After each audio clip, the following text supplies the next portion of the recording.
So what have you found to be, some of the best ways that you've been able to attract associates? You've got some really good associates in the practice. Obviously, you've trained them and you consistently pour into them, but what are some of the steps you've taken to find good associates? Yeah, that's a tough question, right?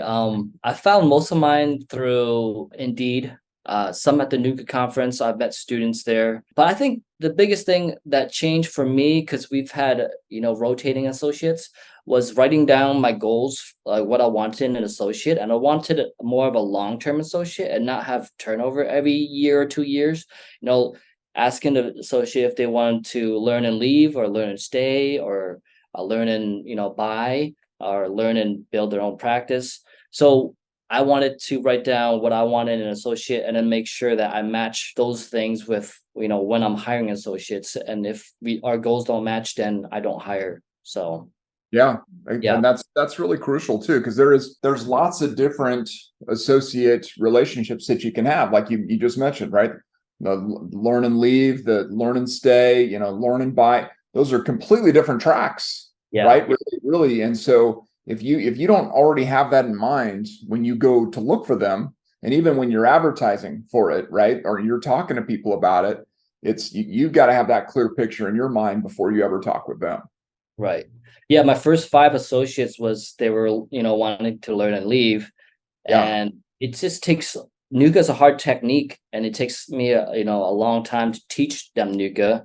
And right. then, after a year or 2, they leave and you're like, wow, spend all this energy, and then it's great because I love teaching Nuga, but you get a little bit tired of it, like so I changed my mindset and I was like, after that 5th associate, I was started to look for associates that wanted to learn and stay. And then maybe have one like my 3rd associate do the, kind of learn and leave kind of thing, and just more like a rotating one. But I have 2 associates that are, permanent in my office. Yeah, and that's awesome. I mean, and then there are people out there too who thrive in that role, right? That, Yep. that learn and stay role, right? Like, I mean, you have it in your practice right now, right?